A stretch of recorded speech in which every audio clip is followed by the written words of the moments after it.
کس بنیاد پر ہماری مسجدوں کو توڑا جا رہا ہے؟ آپ کو ہمارے مدرسوں سے کیا لینا ہے؟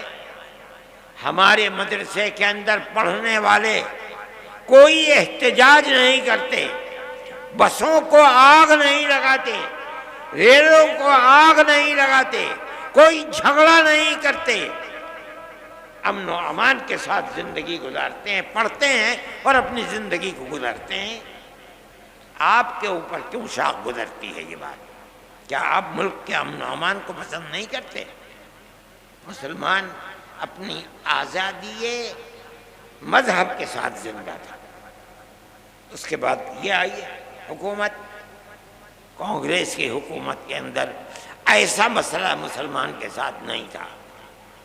کانگریس کی حکومت ختم ہوئی، اب اس کے بعد یہ لگتا ہے کہ اس دستور کو بھی آگ لگا دی جائے گی اور مسلمان کو مذہب کے اعتبار سے نقصان پہنچایا جائے گا۔ میرے بھائی، ہم یہ سمجھتے ہیں کہ جب تک یہ دستور زندہ ہے آپ کو نہ کرنے کا کچھ حق ہے، اور ہم جائیں گے کورٹ میں، پہنچ گئے ہیں کورٹ کے اندر، فیصلہ کب آتا ہے کب نہیں ہوتا ہے ہمیں اس سے کوئی فکر نہیں۔ ہمارا ماننا یہ ہے کہ ملک کے اندر امن و امان رہ سکتا ہے تو اس کی صورت صرف یہی ہے کہ ملک کی ہر اقلیت اور اکثریت ایک دوسرے کے ساتھ مٹھی کی انگلیوں کی طرح سے جڑ کر رہے ہیں۔ جمعیت علماء اسی طرح زندہ رہتی ہے اور کام بھی اسی طریقے پر کرتی ہے، ہم اس چیز کو لے کر پہنچیں گے۔ لیکن میں یہ کہتا ہوں کہ یہ نظریہ دل میں پیدا کیوں ہوتا ہے کہ آپ مسلمان کو نقصان پہنچائیں اور اس کے مذہب سے بیگانہ کریں آپ؟ میں سمجھتا ہوں کہ یہ چیز ملک کے لیے غلط ہے اور سارے ملک کو تباہ کر رہی ہے۔ آپ اقلیت اور اکثریت کے اندر گھسیں، ماحول کے اندر کاروبار کو دیکھیں، اقتصادیات کو دیکھیں، امن و امان کو دیکھیں، ہر اعتبار سے ملک تباہ اور برباد ہوتا چلا جا رہا ہے۔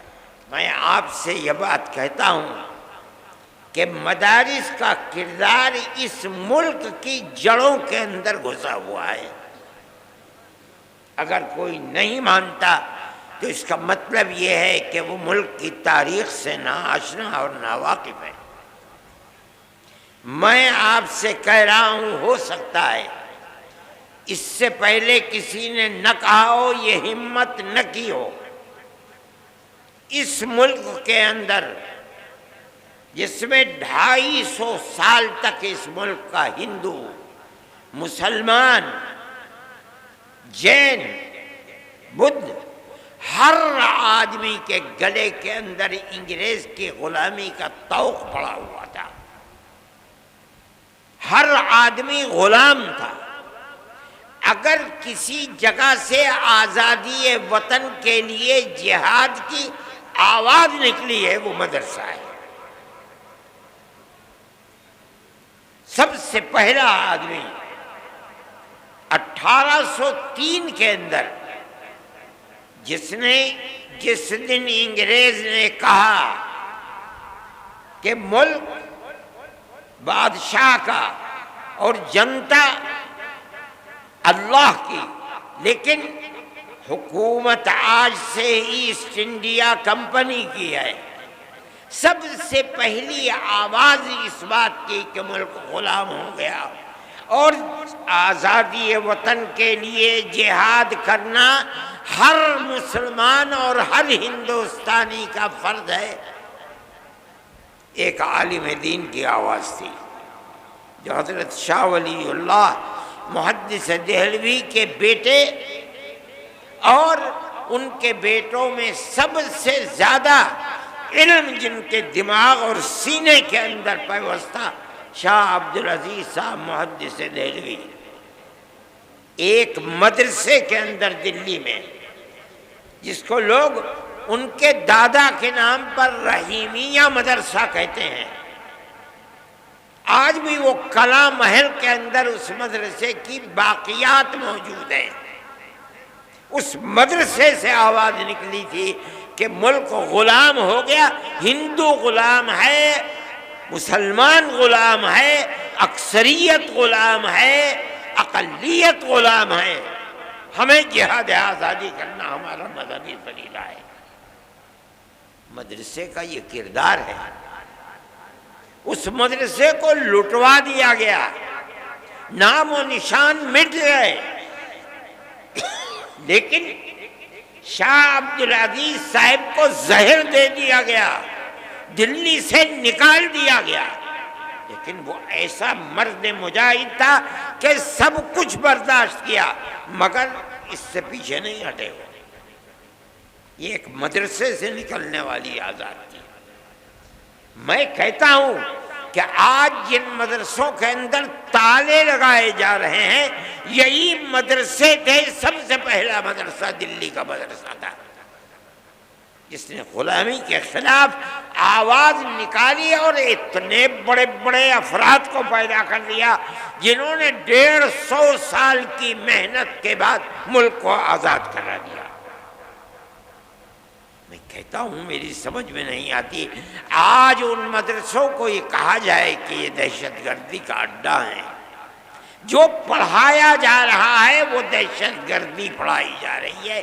اس کا مطلب ہے کہ وہ ایسے جاہل اور بے وقوف ہیں کہ انہیں ملک کی تاریخ کا کچھ پتہ نہیں ہے۔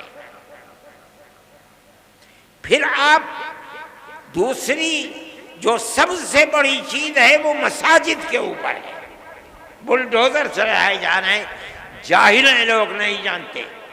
حضرت شاہ عبدالعزیز صاحب نے مرکز مسجد کو بنایا تھا، اور ایک اپنے خاندان کے شاہ اسماعیل شہید اور ایک آپ کے قریب رائے بریلی کے حضرت مولانا علی میاں صاحب رحمۃ اللہ علیہ کے آباء و اجداد میں جو ان سے متعلق تھے شاہ عبدالعزیز سے، ان دونوں کو جہاد آزادی وطن کے لیے کھڑا کیا۔ لوگ نہیں جانتے، اور مرکز ایک مسجد کو بنایا دلی کے اندر، اس کا نام تھا اکبری مسجد، جس کو شاہ جہان کی بیٹی اکبری بیگم نے اس مسجد کو تعمیر کیا تھا۔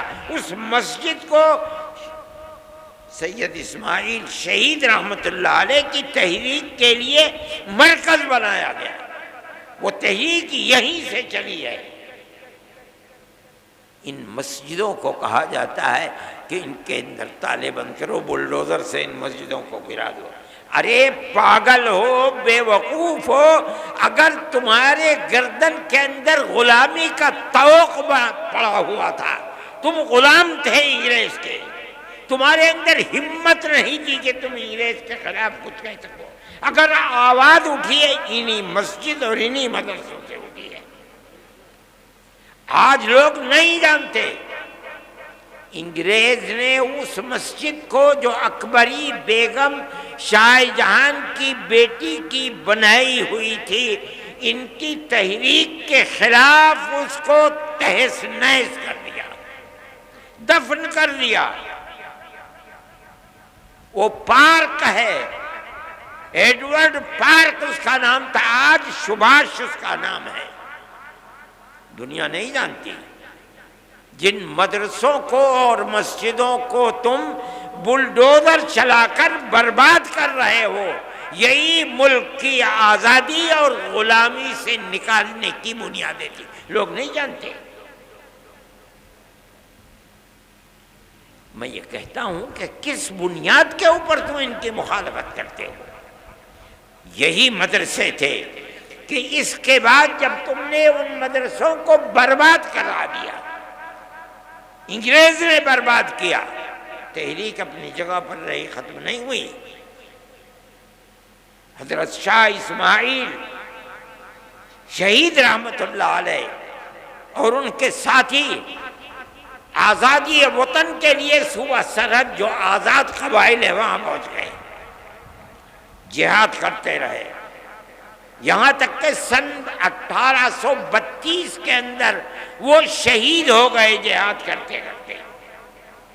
چھوڑ دیا لوگوں نے، تتر بتر ہو گئے، لیکن لوگ واپس آئے، اور آنے کے بعد سن 30-32 سے لے کر سن 57 تک اپنا کام کرتے رہے، یہاں تک کہ 1857 کے اندر انہوں نے پھر دوبارہ جہاد کو بلند کیا، جس کو انگریز نے غدر کا نام دیا۔ اس جہاد کے اندر تاریخ کو اٹھا کر دیکھو، آج مصیبت یہ ہے کہ مرکز سے لے کر صوبائی حکومت تک کوئی پڑھنے والا آدمی نہیں ہے، بڑے سے بڑا ان پڑھ آدمی بیٹھا ہوا ہے۔ سن 1857 کے اندر جہاد کے اندر صرف دلی میں روشن مستقبل، روح روشن مستقبل، ان کتابوں کو اٹھا کر دیکھو، صرف دلی کے اندر 32,000 علماء کا قتل ہوا ہے۔ کون لوگ تھے یہ وہی تحریک تھی جو شاہ عبدالعزیز صاحب رحمۃ اللہ علیہ نے دلی کے ایک مدرسے سے اس تحریک کو بلند کیا تھا، جس کا مرکز اکبری مسجد کو بنایا تھا۔ اس مسجد کی در و دیوار آج بھی اینٹیں دفن ہیں۔ ابھی 5-7 سال پہلے شعیب اقبال جو اسمبلی کے ممبر ہوا کرتے تھے، اتفاق سے وہ زمین کو کیوں کھودا نہیں معلوم، اس کے باقیات مل گئے، لیکن بی جے پی گورنمنٹ نے ان کو باقیات کو باقی نہیں رہنے دیا، اس کو پھر پاٹ کر کے زمین کے اندر دفن کر دیا گیا۔ وہ ایک تاریخ تھی۔ یہ مسجدیں اور یہ مدرسے اسی تاریخ کے نمونے ہیں۔ کوئی ہے مائی کا لال بتائے وہ کون سی جگہیں ہیں جہاں سے آزادی وطن اور غلامی کی زنجیر کو نکال کر پھینکنے کے لیے مرکز بنائیں؟ کوئی بتا سکتا ہے؟ میں مسلمان ہوں، میں کہہ رہا ہوں، علل اعلان کہہ رہا ہوں، تاریخ کی کتابوں کو پڑھو، اگر غلط کہہ رہا ہوں بتاؤ غلط ہے۔ کیوں مدرسوں کے پیچھے پڑے ہوئے ہو؟ ہمارا تعلق کوئی سیاست سے نہیں ہے۔ پھر دیکھیے، جب 1857 کے اندر 2 لاکھ مسلمان شہید کر دیا گیا، ابھی 1-1.5 مہینہ پہلے، بلکہ 1 ہی مہینہ ابھی ہوا ہے کہ جب وقف کے مسئلے کے اندر پارلیمنٹ کے اندر گفتگو ہوئی تو ایک ہندو بڑی بہترین اردو بولنے والا، میرے اس کے باپ سے تعلقات تھے، جو آسام کا چیف منسٹر تھا، اس کا بیٹا ہے گوگوئی، اس نے تقریر کی، پارلیمنٹ میں کہا کہ 2 لاکھ مسلمانوں نے اپنی جان آزادی وطن کے لیے دی ہے۔ ان لوگوں کے نام لیے جنہوں نے آزادی وطن کے لیے اپنی جان کو قربان کیا ہے، اور یہ ایک حقیقت ہے۔ نتیجہ کیا ہوا اس کا؟ ملک آزاد ہوا۔ کیسے کیسے افراد پیدا کیے۔ دارالعلوم کی بنیاد اسی پر بنی ہے۔ جب 1857 میں خدا کی قدرت، آزادی وطن کے لیے جو لوگ کھڑے ہوئے تھے انگریز کے خلاف، ان کے حق میں فیصلہ اللہ کا نہیں تھا، ناکام ہو گئے۔ بچے گھروں کے اندر، باپ شہید کر دیا گیا، کوئی نام لینے والا نہیں ہے، گھر میں کچھ نہیں ہے، بچے بھیک مانگنے کے لیے باہر ہیں، ماں اپنی عزت کو بچائے ہوئے گھر کے اندر بیٹھی ہوئی ہے۔ چرچ کے لوگ نکل رہے ہیں، ان بچوں کا ہاتھ پکڑ رہے ہیں، ہمیں دو بچے کو، ہم اسے مفت پڑھائیں گے، مفت لکھائیں گے، مفت کپڑے دیں گے پہننے کے لیے، پڑھا کر کے ملازمت دیں گے، یہ اپنے پیٹ کو بھی پالے گا، تمہارے پیٹ کو بھی پالے گا۔ اس صورتحال کو جب عام معافی کا اعلان ہوا اور ان مدرسوں کا بنیادی کردار رکھنے والے حضرت نانوتوی اور حضرت گنگوہی اور ان کی جماعت نے دیکھا تو بیٹھ کر میں مدرسوں کے بنانے کا فیصلہ کیا، اور ٹھیک 9 سال کے بعد سن 1866 کے اندر دارالعلوم کی بنیاد ڈال دی۔ اس بنیاد کے بعد سب سے پہلی شخصیت جو سامنے آئی ہے وہ حضرت شیخ الہند رحمۃ اللہ علیہ کی شخصیت کہی جاتی ہے۔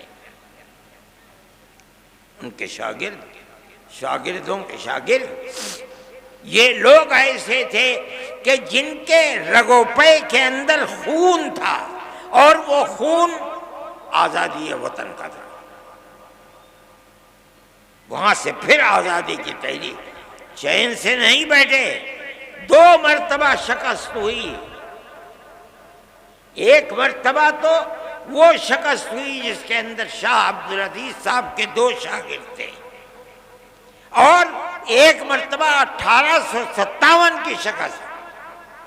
اس کے بعد انہوں نے دارالعلوم دیوبند کی بنیاد ڈالی۔ کس لیے؟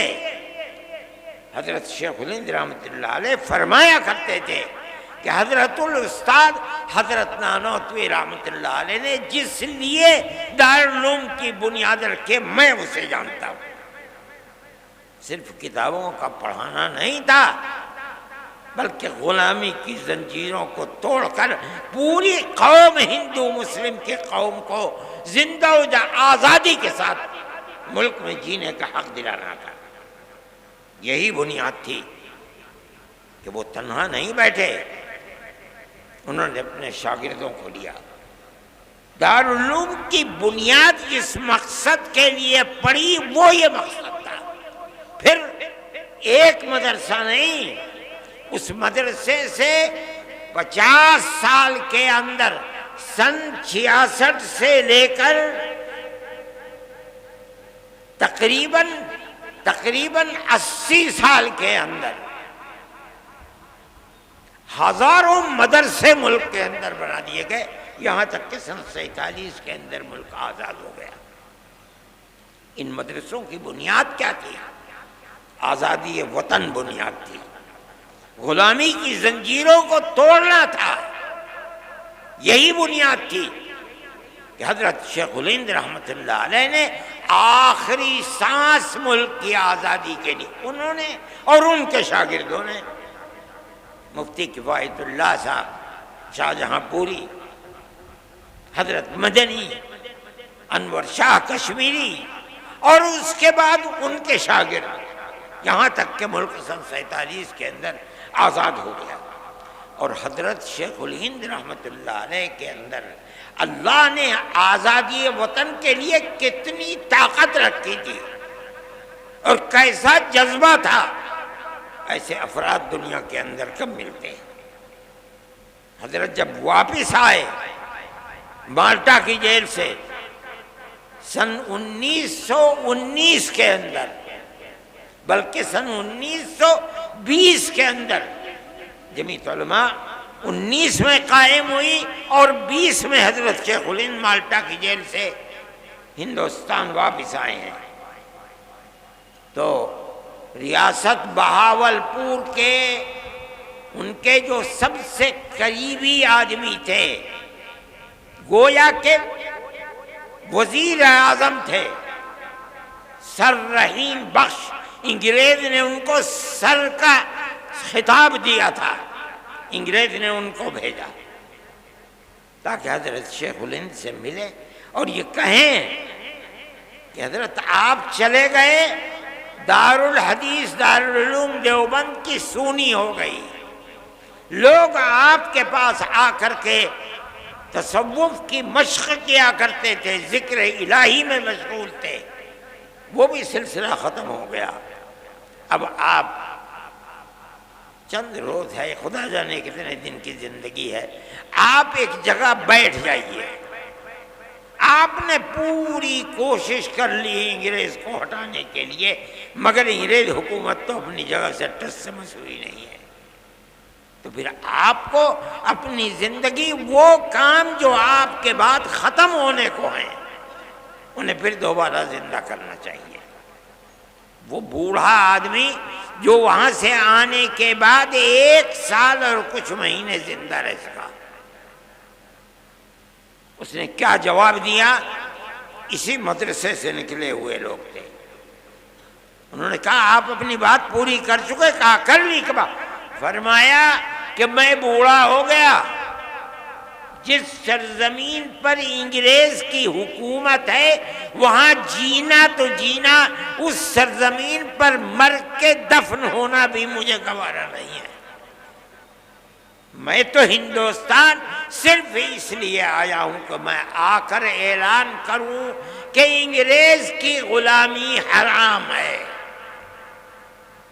میں بوڑھا ہو گیا، میرے پیروں میں چلنے کی طاقت نہ رہی اگر، تو میں اپنے شاگردوں سے کہوں گا کہ مجھے ایک چارپائی پر لٹا دیں اور اپنے کاندھوں پر لے کر ملک کے گاؤں گاؤں جائیں اور میں ہر گاؤں میں یہ اعلان کروں کہ انگریز کی غلامی حرام ہے.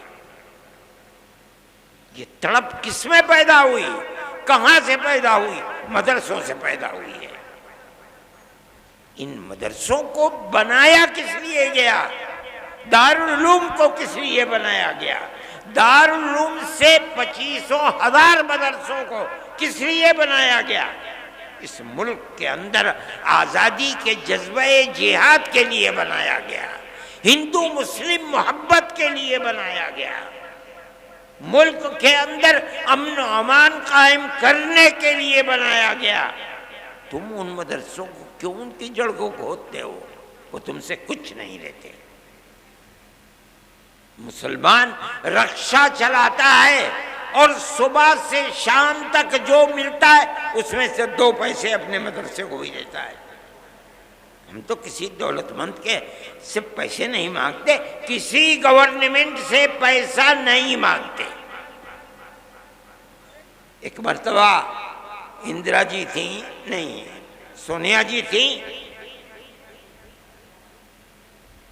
اور ارجن سنگھ زندہ تھے.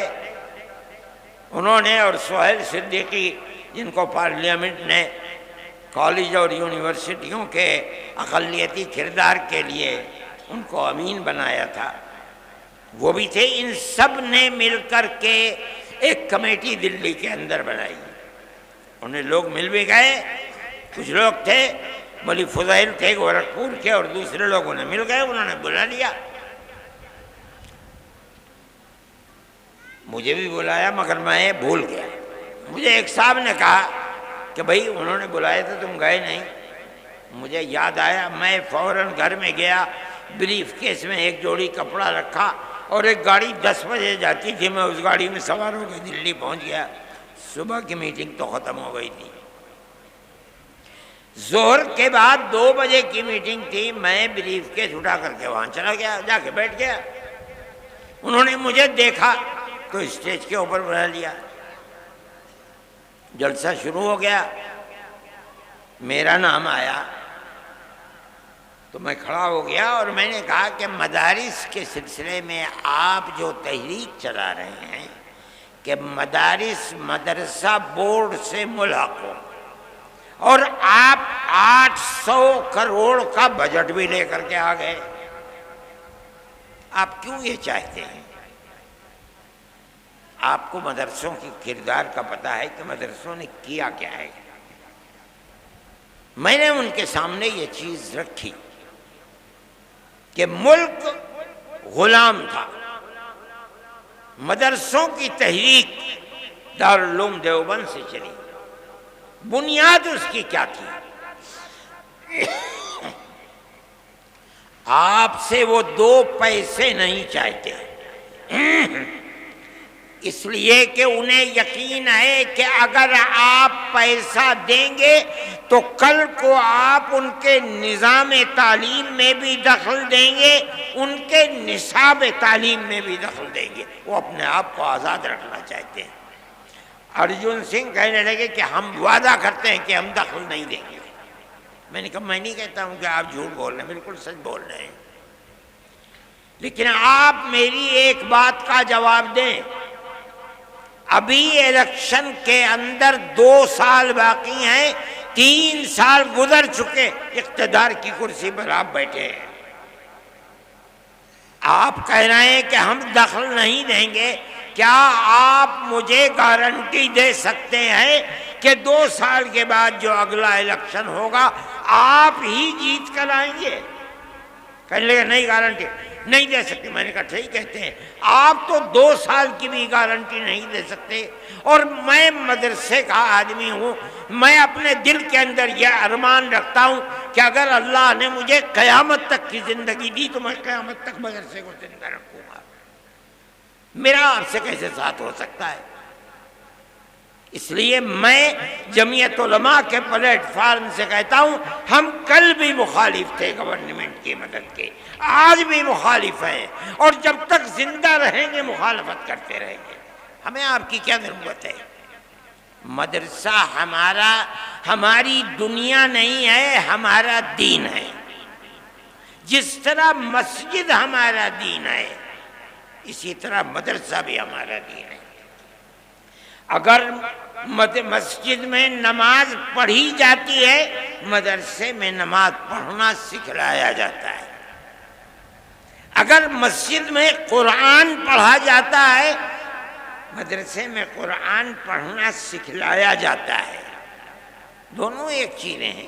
جب ہم مسجد میں آپ سے کوئی مدد نہیں لیتے، ہم مدرسے میں کیوں آپ سے مدد لیں؟ ہم نہیں آپ سے مدد لینا چاہتے ہیں۔ میں نے یہ بات کہی، میرے آدمی تھے وہاں بہت، لیکن صبح سے جو سن رہے تھے سب خاموش بیٹھے ہوئے تھے۔ میرے بعد ایک اور صاحب کھڑے ہوئے، پہلے تو انہوں نے یہ کہا کہ آپ نے مجھے وقت دیا اور ارشد کے بعد وقت دے دیا۔ میں نے کہا آپ مطمئن رہیں، آپ نے میری بات سنی ہے، میں آپ کی بات سنوں گا، کوئی میں نقد نہیں کروں گا۔ میرے اندر یہ ہمت ہے۔ انہوں نے بولنا شروع کیا۔ تھوڑی دیر کے بعد جیسے انہوں نے کہا کہ مدرسوں نے اپنے کردار کو ختم کر دیا، بس وہ تو سارے لوگ کھڑے ہو گئے اور نکالو اور مارو اور بھگا دو یہاں سے۔ میں نے سہیل صدیقی کے اوپر ہاتھ رکھا، میں نے کہا بھائی اچھا میں جا رہا ہوں، پکڑ لیا مجھے، خدا کے لیے مت جاؤ، اس مجمع کو ہم قابو میں نہیں کر پائیں گے۔ میں نے انہیں سمجھایا، وہ بیٹھ گئے۔ میں یہ بات کہتا ہوں کہ گورنمنٹ کی طرف سے کوئی بھی ایسی بات جو مدرسے اور مسجدوں کے اوپر کوئی زنجیر باندھنے کی چیز ہے، کیوں ہو رہا ہے؟ مدرسوں نے تو اس ملک کی آزادی کے لیے سب سے پہلی آواز مدرسوں نے اٹھائی ہے۔ وہ مسجد جس کو انگریز نے مکمل تباہ کر دیا، اکبری مسجد، کیا ہوا تھا وہاں؟ غلامی کی زنجیر کو توڑنے کی تحریک وہاں سے چلی تھی۔ آج بھی اگر زمین کو کھودو گے ایڈورڈ پارک کی تو وہاں سے وہ ان کی دیواریں مل جائیں گی۔ آج انہی مسجدوں کے لیے یہ صورتحال چل رہی ہے، کیسے قابل قبول ہو سکتی ہے؟ ہم یہ سمجھتے ہیں کہ ملک کے اندر جو چیز جو ذہن پنپ رہا ہے وہ اس ملک کو تباہی کی طرف لے کر کے چل رہا ہے۔ ایک چیز نہیں ہے، مدرسے اور مسجدوں کا مسئلہ ہے۔ اسلام کے خلاف جو تحریکیں چل رہی ہیں وہ تحریکیں انتہائی بدترین تحریکیں ہیں۔ سب سے پہلا مسئلہ ہے طلاق، ہم اس کے اوپر خاموش رہے، ہم گورنمنٹ کے مقابلے میں نہیں آئے۔ ہم نے یہ سوچا کہ بھئی ایک چیز ہے، چلو جس کے دل کے اندر ایمان ہے وہ اسلام کے قانون پر عمل کرے گا، جو کورٹ میں جائے گا کورٹ اس کے لیے فیصلہ کرے گا۔ لیکن اس کے بعد اسلام کے نظام کو درہم برہم کرنے کے لیے آگے آ گئے۔ اتراکھنڈ کے اندر یہی صورتحال چل پڑی۔ پھر چلیے اتراکھنڈ کے اندر چل رہی تھی، مرکزی گورنمنٹ نے اس کے سلسلے میں تمام ادیان کو ملا کر کے ایک نیا دین بنانے کی بات کو شروع کر دیا۔ ہم اس کے مخالف تھے۔ دستور کے اندر جو ہندوستان کا دستور ہے، جمعیت علماء، ہمارے اکابر شیخ الہند مولانا ابوالکلام آزاد، مولانا حفیظ الرحمان صاحب، جو لوگ پارلیمنٹ کے اندر گھسے ہوئے تھے، اور جمعیت علماء برابر جیسے جیسے آزادی وطن کی چیز سامنے آ رہی تھی ہمیشہ عہد لیتی چلتی تھی، ہم سے وعدہ کرو کہ ملک آزاد ہوگا، جو گورنمنٹ بنے گی، جو دستور بنے گا وہ سیکولر دستور ہوگا۔ اور کانگریس ہم سے وعدہ کرتی چلتی تھی۔ میرے پاس تحریریں موجود ہیں کہ جن کے اندر موتی لال نہرو، جواہر لال نہرو، گاندھی جی، کانگریس کی ورکنگ کمیٹیوں کی تجاویز ہیں۔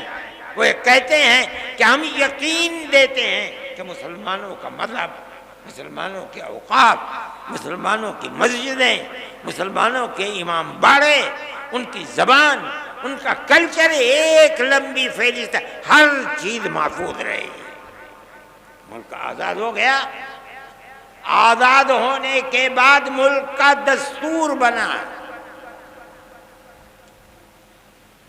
ایسے لوگ تھے جو یہ کہتے تھے کہ ملک آزاد ہوا، لیکن مسلمانوں نے اسلام کے نام کے اوپر ایک ٹکڑا ملک کا لے لیا، اس لیے اب ملک کا دستور ہندو دستور ہوگا، انہوں نے لے لیا۔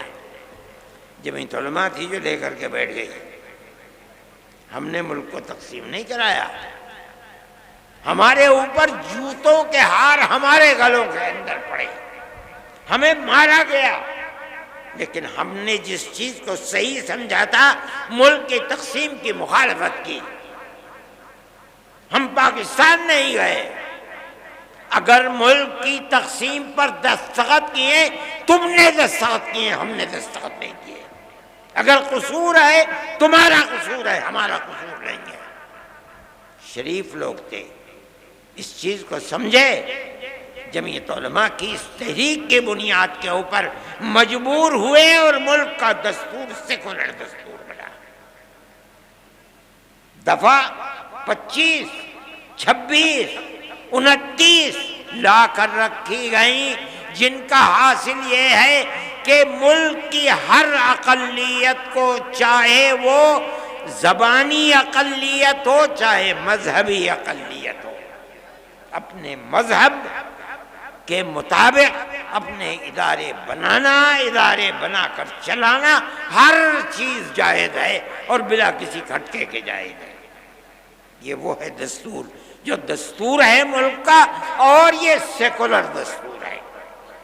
اسی بنیاد کے اوپر مسلمان زندہ ہے۔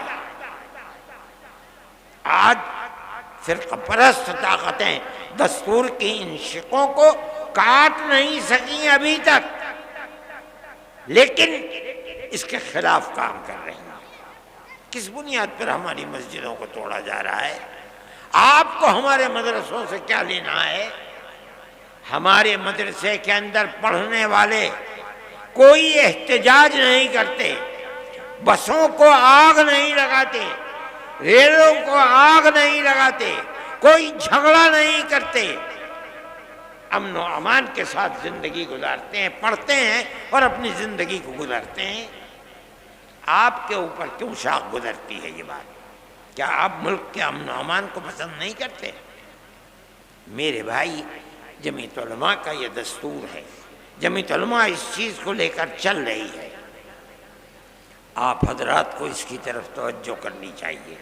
میں یہ کہتا ہوں کہ آپ کو دستور نے حق دیا ہے، ہم اس چیز کو لے کر جمعیت علماء کورٹ میں چلی گئی ہے، سپریم کورٹ کے اندر، ان حالات میں جبکہ حکومتوں کی بنیاد نفرت کی سیاست پر ہے۔ جمعیت علماء نہیں سمجھتی کہ کوئی اور راستہ ہے علاوہ اس کے کہ ہم سپریم کورٹ کے کنڈی کو کھٹکھٹائیں۔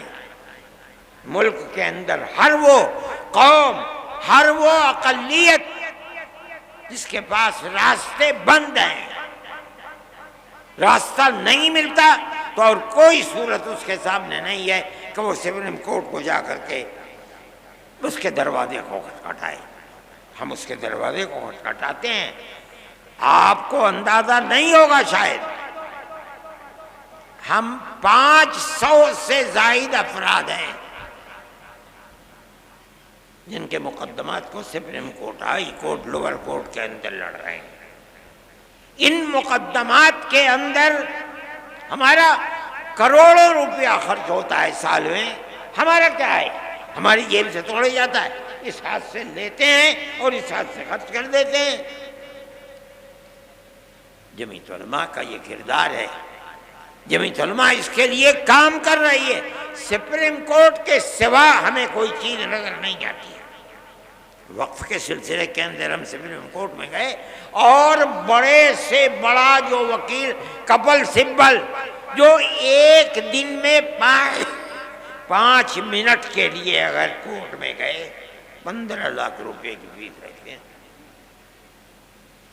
ہم جاتے ہیں ان کو پیش کرتے ہیں، انہوں نے 3.25 گھنٹے کھڑے ہو کر کے وقف کے مسئلے کے اوپر گفتگو کی ہے۔ سارے ہندوستان کیا ساری دنیا نے اس کو دیکھا ہے۔ جمعیت علماء کے وکیل تھے، ہوتا کیا ہے اس کو اللہ جانتا ہے کل، لیکن جمعیت علماء سپریم کورٹ میں جاتی ہے، ہم بھی جائیں گے سپریم کورٹ میں، ہر بنیاد کو لے کر کے جائیں گے، جہاں ہمیں راستے نظر نہیں آئیں گے ہم جائیں گے۔ لیکن ہم یہ بات کہتے ہیں کہ ملک کی ایک پرانی تاریخ ہے، آج سے نہیں 1400 سال سے ہماری تاریخ ہے اس ملک کے اندر۔ پہلے ملک کے اندر راجا اور رجواڑوں کی حکومت تھی، مسلمان زندہ تھا اور اپنے مذہب کے ساتھ اس ملک میں زندہ تھا، کیرلا سے لے کر سندھ تک زندہ تھا۔ اس کے بعد بابر آئے اور دوسری لوگ وسط ایشیا سے آئے اور انہوں نے حکومتیں کر لی، مسلمان اپنے مذہب کے ساتھ زندہ تھا۔ بہادر شاہ ظفر آخری بادشاہ تھے، چلے گئے، اس کے بعد انگریز کی حکومت ہے، مگر مسلمان اپنی آزادی مذہب کے ساتھ زندہ تھا۔ اس کے بعد یہ آئی حکومت، کانگریس کی حکومت کے اندر ایسا مسئلہ مسلمان کے ساتھ نہیں تھا، کانگریس کی حکومت ختم ہوئی، اب اس کے بعد یہ لگتا ہے کہ اس دستور کو بھی آگ لگا دی جائے گی اور مسلمان کو مذہب کے اعتبار سے نقصان پہنچایا جائے گا۔ میرے بھائی، ہم یہ سمجھتے ہیں کہ جب تک یہ دستور زندہ ہے آپ کو نہ کرنے کا کچھ حق ہے، اور ہم جائیں گے کورٹ میں، پہنچ گئے ہیں کورٹ کے اندر، فیصلہ کب آتا ہے کب نہیں ہوتا ہے ہمیں اس سے کوئی فکر نہیں۔ ہمارا ماننا یہ ہے کہ ملک کے اندر امن و امان رہ سکتا ہے تو اس کی صورت صرف یہی ہے کہ ملک کی ہر اقلیت اور اکثریت ایک دوسرے کے ساتھ مٹھی کی انگلیوں کی طرح سے جڑ کر رہے ہیں۔ جمعیت علماء اسی طرح زندہ رہتی ہے اور کام بھی اسی طریقے پر کرتی ہے، ہم اس چیز کو لے کر پہنچیں گے۔ لیکن میں یہ کہتا ہوں کہ یہ نظریہ دل میں پیدا کیوں ہوتا ہے کہ آپ مسلمان کو نقصان پہنچائیں اور اس کے مذہب سے بیگانہ کریں آپ؟ میں سمجھتا ہوں کہ یہ چیز ملک کے لیے غلط ہے اور سارے ملک کو تباہ کر رہی ہے۔ آپ اقلیت اور اکثریت کے اندر گھسیں، ماحول کے اندر کاروبار کو دیکھیں، اقتصادیات کو دیکھیں، امن و امان کو دیکھیں، ہر اعتبار سے ملک تباہ اور برباد ہوتا چلا۔